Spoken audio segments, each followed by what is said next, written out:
We know a war pitted brother against brother, but a couple of wars before that saw a division between famous father and son.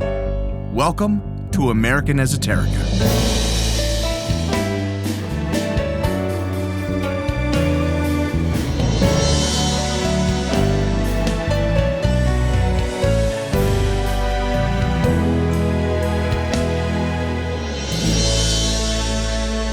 If history class gives you the shopping list, this is the 3 packs of cookies that weren't on it. The essential stuff in between, the personalities, events, and other ephemera that shape our history and culture. I'm Brian Powers.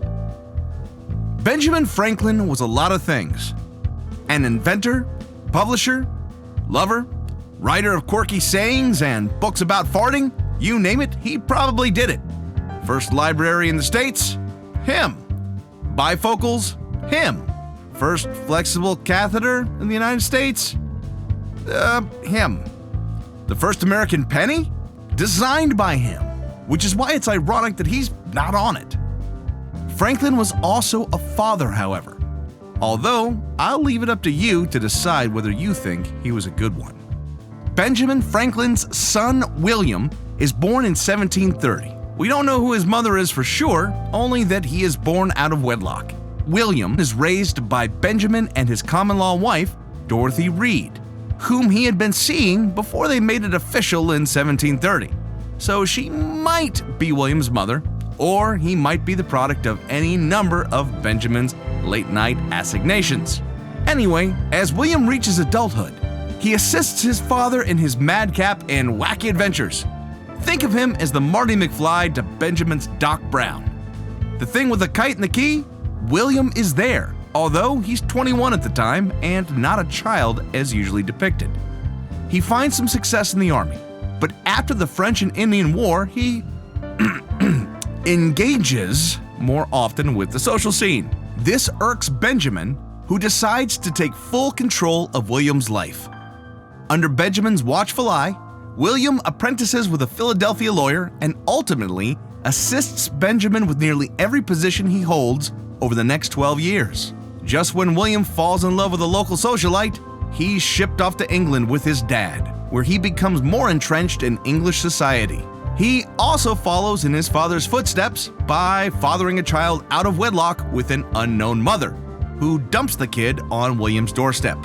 William leaves the son, named Temple, in foster care in England and returns to America in 1762. He marries one of the debutantes he left behind, and after some lobbying by Benjamin with the Prime Minister, he eventually receives an appointment to become the Royal Governor of New Jersey, a position he still holds in 1775 when the Revolutionary War breaks out. Benjamin returns from England after more than a decade and embraces the Revolution. As they had done time and time again, Benjamin once again tries to enlist the help of his son with a new endeavor, the cause of American independence. Now, here's where it gets sticky. William, who has already steadfastly pledged his allegiance to the crown, refuses Benjamin's efforts. No matter how Benjamin approaches him about joining the Patriots, William is unbowed. The relationship between the two men deteriorates rapidly over a meeting in August 1775 and is brought to a head over Temple, Benjamin Franklin's illegitimate son's illegitimate son. See, Benjamin had stumbled upon the boy as a 4-year-old in England and spent the next decade or so raising him, bringing Temple with him when he returns to the colonies in 1775.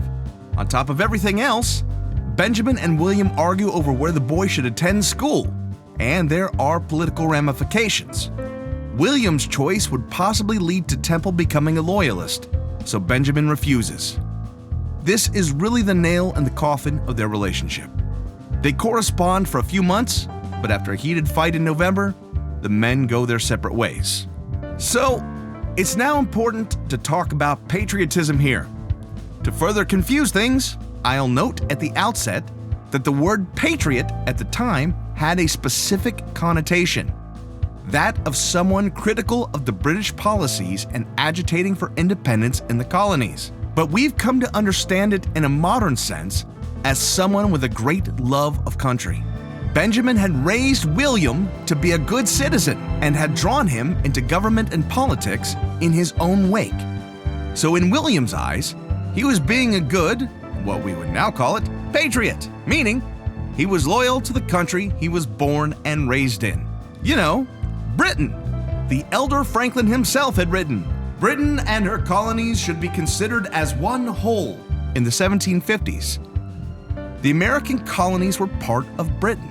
So it's worth noting that the Loyalists weren't just bad guys against the backdrop of a fight for freedom.